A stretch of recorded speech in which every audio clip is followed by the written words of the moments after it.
In 1837, President Andrew Jackson threw a party unlike any in American history.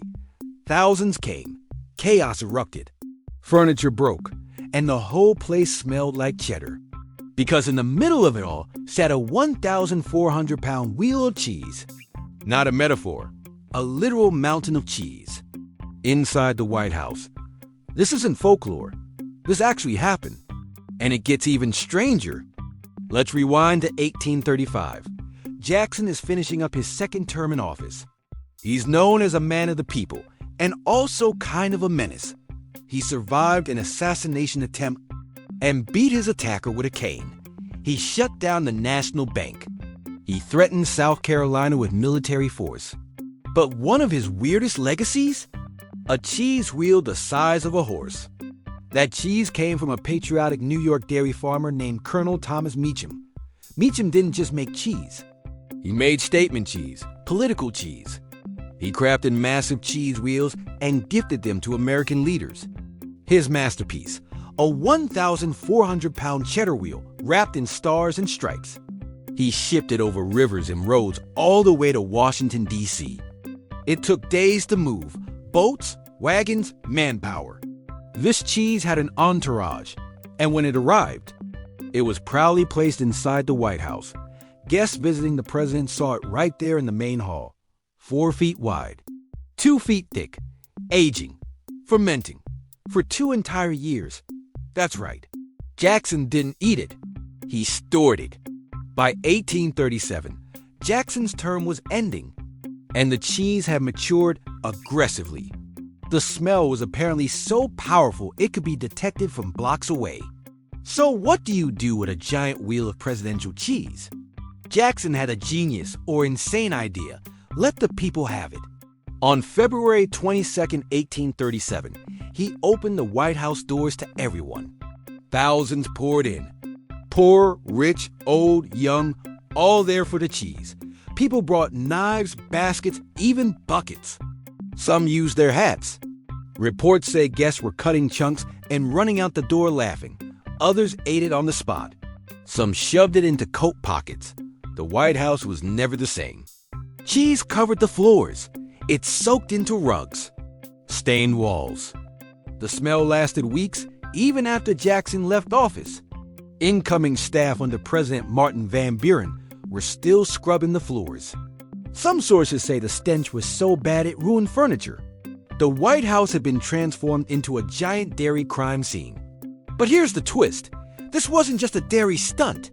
It was a calculated move by Jackson to send a message. A message about power, politics, and who the White House really belonged to.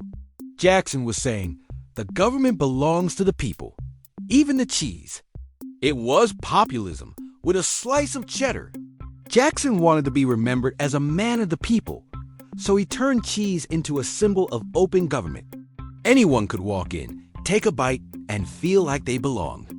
And the public loved it. Not just the cheese, but the access, the symbolism. The fact that a sitting president literally let them eat the house cheese. For Jackson, this was legacy crafting. Cheesy, yes, but brilliant too. Newspapers covered it. Artists illustrated it.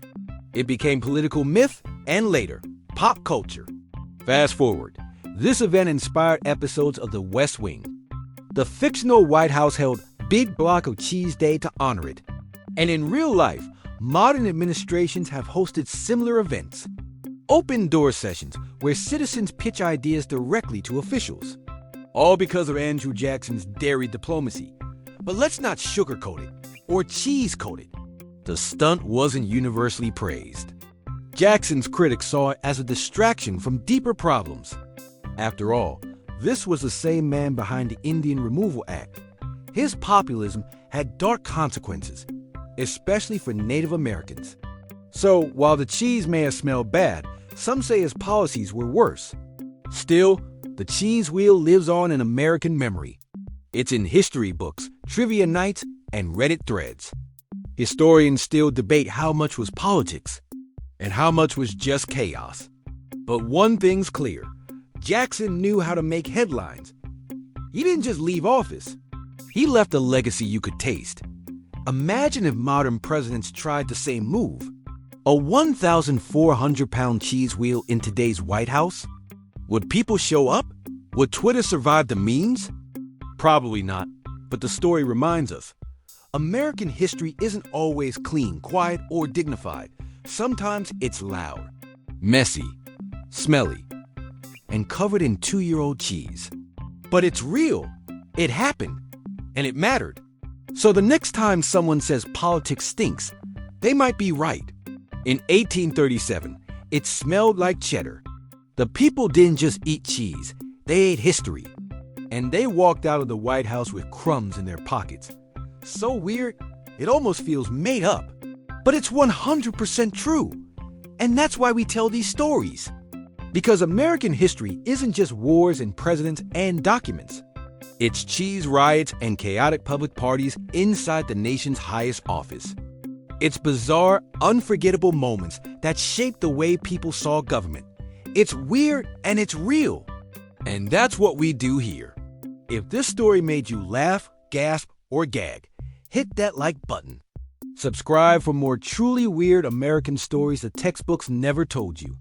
Comment if you made it this far, real ones know. And tell us in the comments, which president would throw the next cheese party? This is Weird American History, and trust us, it only gets stranger from here.